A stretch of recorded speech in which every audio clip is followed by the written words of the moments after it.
How to update OANDA app on Android. First of all, open the Google Play Store app on your device. Then in the search bar at the top, type OANDA and tap the search button. Once the result appears, look for the official OANDA app developed by OANDA Corporation and tap on it to open the app page.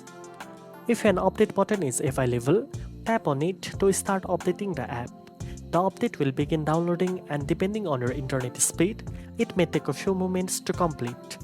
After the update finishes, you will see the open button, which means the OANDA app has been successfully updated to the latest version.